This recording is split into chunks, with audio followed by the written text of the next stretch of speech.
Hi guys, how are we doing? Welcome back to the channel. Neil here, and Namm 2025 is well and truly over and out of the way.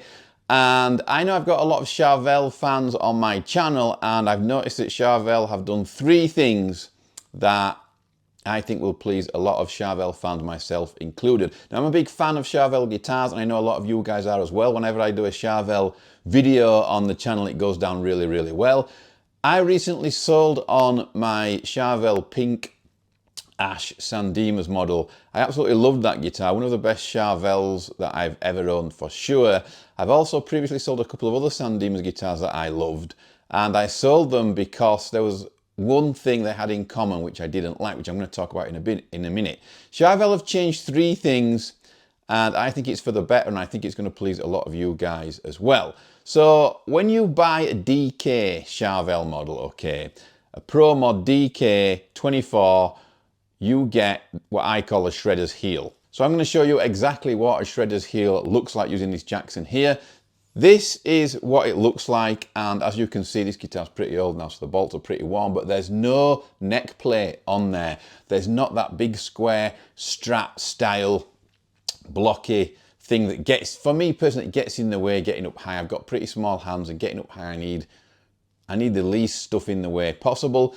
Now, when you look at 2025 San Dimas models, they've got rid of that, and they have replaced it with a Jackson style, DK24 style shredder's heel there. And also they've added the cutaway as well there, which you can see on this Jackson. It's not quite as deep as that on the Charvels, but it's still there, and it's still an improvement. And in my opinion, that's got me paying attention to Charvel guitars again.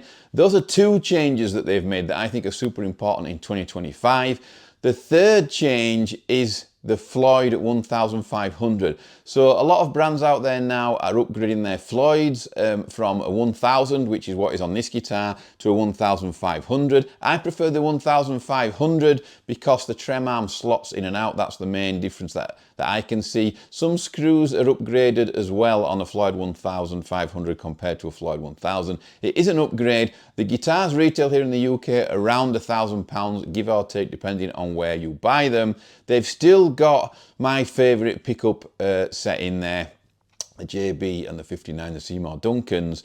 There is a 4th thing they've done that doesn't bother me that much, and never did, but I know it bothered some of you guys out there because you mention it quite a lot, and that is that the headstock now on the new Charvel San Dimas Pro Mods, or should I say Pro Pluses, actually matches the colour of the body. I think that's really cool, and it also says made in Mexico under the famous iconic Charvel logo, excuse me.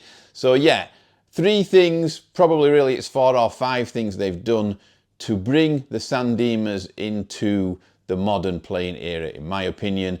You know, it's great to have classic guitars and have that famous neck plate on there, you know, with the made in whatever, made in Mexico or you know, America or wherever.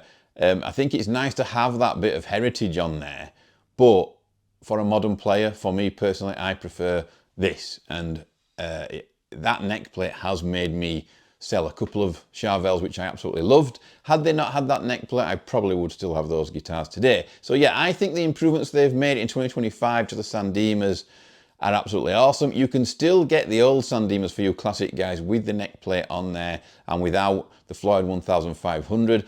If you want a hardtail version of a San Dimas, but you still want the shredder's heel up high without the neck plate, then you can get a version of that as well. That's another guitar they've released in a beautiful pink colour. But yeah, for me, I think Charvel have done really well to do this. We've waited a long time for this. I never thought it would happen, to be honest.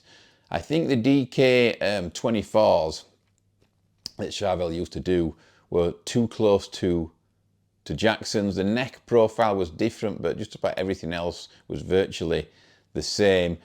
I think now you can get the San Dimas shape. Some would argue that the San Dimas body contour and body shape is more comfortable than a DK, but you know, that's personal preference. Let me know, guys, what you think below. Do not forget to subscribe and give me a thumbs up. And also, guys, please, please, please use the Thomann affiliate link down there below in the description. You click on that, go through it, put whatever it is you're looking for in the search engine, buy it, and then it really helps support me at this end. Thanks for watching, guys. Let me know what you think of the new Charvels. Let me know if you think it's a good idea or not, and I'll see you all very soon.